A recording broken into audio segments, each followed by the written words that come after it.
La récente décision de la Cour suprême des États-Unis de déclarer illégaux les droits de douane massifs imposés par le président des États-Unis représente un tournant majeur dans la politique commerciale américaine et la diplomatie économique mondiale.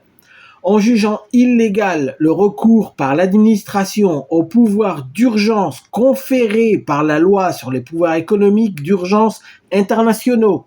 Compliqué, non? Ça s'appelle IEEPA. La Cour a de facto démantelé le fondement juridique de la stratégie commerciale mise en œuvre par l'administration après le jour de libération. Les conséquences dépassent largement le cadre des préoccupations budgétaires nationales, notamment en ce qui concerne la taxe imposée aux Américains. L'annulation des droits de douane a également invalidé tous les accords bilatéraux et multilatéraux mondiaux négociés par le président sur la base de ces droits. Le jour de la libération en avril 2025 a marqué un tournant majeur dans la politique économique américaine. L'administration américaine a imposé une vaste extension pharaonique des droits de douane réciproques à la plupart de ses partenaires commerciaux, invoquant une urgence de la balance des paiements nationale tout en appliquant des droits de douane bien plus élevés non seulement à des pays rivaux, comme la Chine, mais aussi à des pays amis comme le Canada et le Mexique, sous prétexte d'une urgence liée au trafic de drogue. Le Canada et le trafic de drogue vers les États-Unis, s'il vous plaît. Ces mesures ont considérablement augmenté le taux tarifaire effectif des États-Unis, le faisant passer d'environ 2%. Donc là, on parle des droits de douane, 2% en 2024 à près de 14% en 2025, générant ainsi près de 240 milliards de dollars de revenus de recettes douanières. Selon le président, ces droits de douane étaient également censés attirer massivement les investissements directs étrangers aux États-Unis pour un montant estimé entre 18 et 20 billions de dollars. Alors c'est des billions français, en anglais on appelle ça 20 trillions de dollars. C'est une somme absolument astronomique. Il a d'ailleurs répété des centaines de fois, alors là je parle du président, que ces investissements affluaient grâce à la menace ou à la mise en œuvre de ces droits de douane après la libération.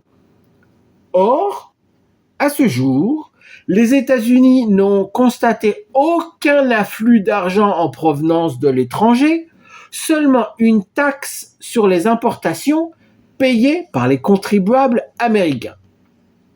Et c'est pour ça que la Cour a statué que le pouvoir exécutif avait outrepassé ses prérogatives en invoquant des pouvoirs d'urgence à des fins non autorisées par la loi. L'invalidation juridique de ces droits de douane prive l'administration américaine de son unique levier de négociation pour des concessions commerciales.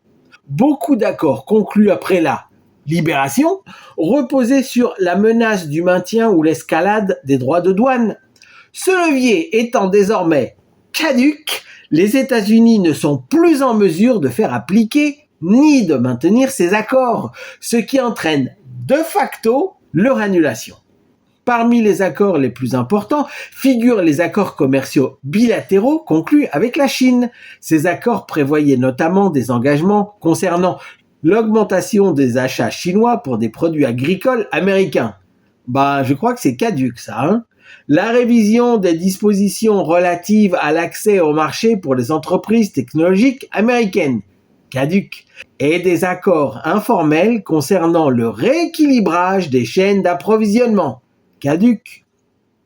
Ces concessions ayant été négociées sous la pression des droits de douane désormais jugés illégaux, les autorités chinoises soutiennent maintenant que les accords sont dépourvus de force contraignante. En l'absence de droits de douane légaux comme instrument de contrôle, la position des États-Unis dans ces négociations s'en trouve affaiblie, voire complètement annulée. De même, les accords conclus avec le Canada et le Mexique visant à renforcer la coopération en matière de contrôle des frontières et à adapter les chaînes d'approvisionnement industrielles sont également menacés. Ces accords étaient étroitement liés à des exemptions tarifaires et à des sanctions commerciales ciblées destinées à garantir le respect des règles. Alors là, on parle du respect des règles du président des États-Unis, pas du respect des règles qui ont été négociées il y a quelques années. La décision de la Cour fragilise le fondement juridique de ces sanctions, supprimant ainsi toute incitation à poursuivre la coopération selon les termes négociés. L'administration a également conclu plusieurs accords sectoriels avec des partenaires européens et asiatiques portant sur l'acier, les semi-conducteurs, les composants automobiles et les terres rares. Évidemment, ces accords prévoyaient généralement des réductions tarifaires négociées en échange de limitations des exportations ou d'engagements d'investissement. Caduc! Les droits de douane initiaux ayant été imposés par un usage illégal de pouvoir d'urgence, les partenaires commerciaux peuvent maintenant contester la légitimité de ces accords ou s'en retirer complètement. Il en résulte une incertitude croissante au sein des chaînes d'approvisionnement mondiales qui commençaient à peine à s'adapter au nouveau cadre commercial en cherchant des nouveaux partenaires ailleurs qu'aux États-Unis. Outre les accords bilatéraux, les négociations plus larges avec les économies émergentes concernant les structures tarifaires réciproques et les réformes d'accès au marché vont échouer. Ces pays ont entamé des discussions en partant du principe que les États-Unis étaient habilités à imposer des taux tarifaires différenciés.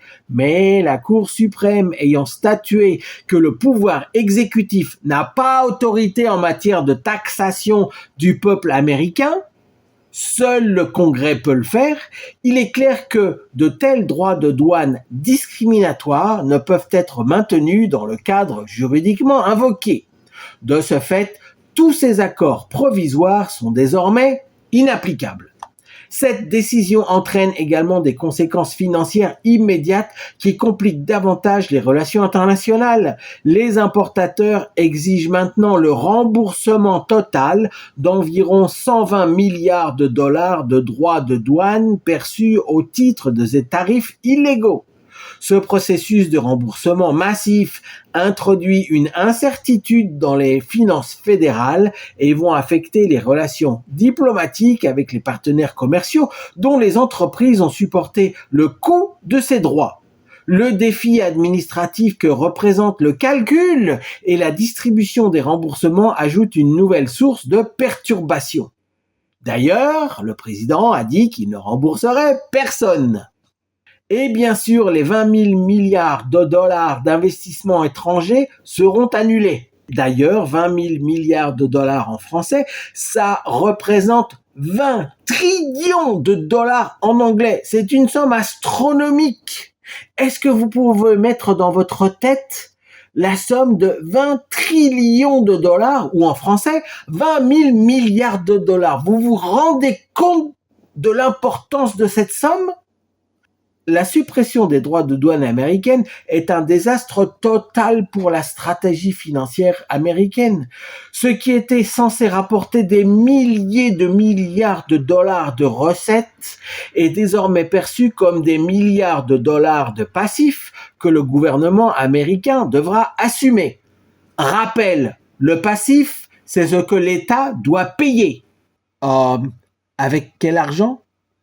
Ouais, ça va pas être la première fois que les contribuables américains vont devoir payer pour les erreurs des autres. Franchement, il y en a marre des essais ratés. La portée de la décision de la Cour met en lumière la tension entre le pouvoir exécutif et les limites constitutionnelles en matière de politique commerciale. Alors que l'administration souhaitait utiliser ses pouvoirs d'urgence pour remodeler rapidement le commerce mondial, le pouvoir judiciaire américain a réaffirmé que ce pouvoir devait rester dans les limites légales établies par le Congrès. Bye bye, président. En quelques mots, aux États-Unis, le pognon, c'est le Congrès qui décide, c'est pas le président. Cette décision redéfinit non seulement la gouvernance intérieure, mais surtout la crédibilité des États-Unis dans les négociations économiques internationales. Si le président n'a ni le pouvoir ni l'autorité de négocier sur le plan intérieur, comment peut-il prétendre négocier à l'étranger? Bonne question, je vous remercie de me l'avoir posée. Concrètement, l'arrêt de la Cour suprême a déclenché une réaction en chaîne. L'effondrement du pouvoir de fixation des droits de douane, l'annulation de tous les accords commerciaux, le remboursement potentiel de milliards de dollars de droits perçus, la perte de milliers de milliards de dollars d'investissements étrangers, 20 trillions quand même, et une capacité de négociation future amoindrie. En définitive, cette décision marque un tournant majeur dans l'équilibre des pouvoirs en matière de politique commerciale américaine. En supprimant le fondement juridique des droits de douane instauré lors du jour de libération, la Cour a non seulement restreint l'autorité de l'exécutif, mais a également démantelé un réseau complexe d'accords internationaux qui reposait sur cette autorité, plongeant ainsi les relations commerciales mondiales dans une période de transition et surtout d'incertitude.